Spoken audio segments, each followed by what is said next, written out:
Well, good morning. So today we have the co-founder and CEO of Xibit, an award-winning augmented reality furniture marketplace. This venture is reinventing how people buy, measure, and assemble furniture within their homes. Let's welcome Zakaria on 10 Minutes of Hiring Wisdom, who is the CEO of this company. Hi, Zakaria. How are you doing today? I'm doing great. Thanks a lot for having me. Of course. So, can you tell us about your company? What gave you the idea that you wanted to pursue something like this in the first place? Yeah. Well, the idea kind of came through a lot of iterations that we had. When we started Exhibit, we were actually focusing on showing arts. So that was the main focus. But the technology that we used, which is augmented reality, has been always like the same technology. And then we kind of shifted from showing art to showing products to focusing more on just showing furniture. So I would say the idea came more from the market, from customers, and from the feedback of people. Of course, and I think the pandemic would have helped you guys because a lot of shops closed down, so people don't really have to go and see furniture in person to actually imagine how it would look within their houses. So, do you think the pandemic was something that turned out to be good for you in this case? Yes, definitely. So the pandemic was one of the triggers that made exactly this use case very, very relevant. So people cannot go to shops anymore, and yeah, a lot of people suddenly they need to buy tons of furniture because their homes like started having multiple functionalities right now, like an office, a kindergarten in some cases. So it's just like they needed to buy new furniture so that they can enable their spaces to accommodate all these new functionalities. And this is when actually the use case that we are working on just made tons of sense. So I would say the pandemic was a trigger and an accelerator of this use case. Well, I'm glad that the pandemic actually was good news for you because a lot of businesses weren't so lucky. Yeah. So, as in, like, your company has won a lot of awards specifically because it takes a very innovative approach towards actually reality, augmented reality specifically. Why do you think is the case that people tend to prefer this method over actually going in person? I mean, yes, the pandemic, but even before the pandemic, your company was doing well, where you guys were winning awards and everything. Why do you think that's the case these days? Well, I think we won awards mainly because we were very bold in rethinking the way we design software for augmented reality. So we pushed the limits since day one. We built applications where people interact without using any buttons, no scrolling, no typing of any text. You just purely use your hand gestures and your eyes and a lot of contextual information. So we got a lot of awards because we pushed the limits in this direction in this regard, and also because people are super excited about augmented reality. I mean, we do believe that augmented reality is the future, and people are like super excited, like seeing the potential of augmented reality. And in general, again, like the pandemic has accelerated the adoption of augmented reality. Yeah, this is the main reason why we have been winning awards, and we also have a wonderful team.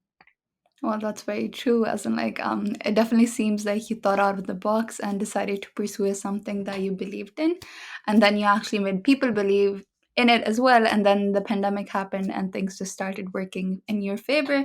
So it seems like things definitely did work out for you. So, are you guys hiring? As in, like, as I remember from our last conversation, you Yeah. guys were in the fundraising stages and everything. Are you guys hiring? Are there any specific roles open? Like, are you looking for engineering roles? What kind of skills are you looking for? Yeah, I mean, we are a tech company, so we are continuously looking for the most brilliant engineers Mhm. out there. And we are definitely considering, like, we're looking for Unity developers. You can check on our website, exhibitxr.com careers, and you can see like all the jobs that are we have right now open.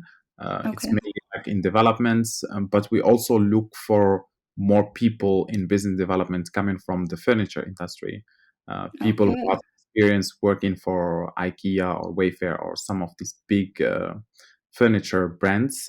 So this is some people that we would like to have in our team as well. Of course. And like you mentioned that like you're looking for engineers and business development roles, but do they have to be specific to where you guys are located, or are you open to global hiring? Because as in like the pandemic has definitely shaped the way people hire. Like people have teams all over the world now, or are you specifically preferring people within where you guys currently have your company in? Yeah. Well, we don't have the choice. Like, let's say if you asked me a few months ago, maybe, yeah, we still wanted to have like a team super close and yeah, we wanted to have this kind of physical culture. But right now, today, we don't have the choice. So we have to work remote. We have to, yeah, like right now, we are already working remote and we are open to global talents. Okay, perfect.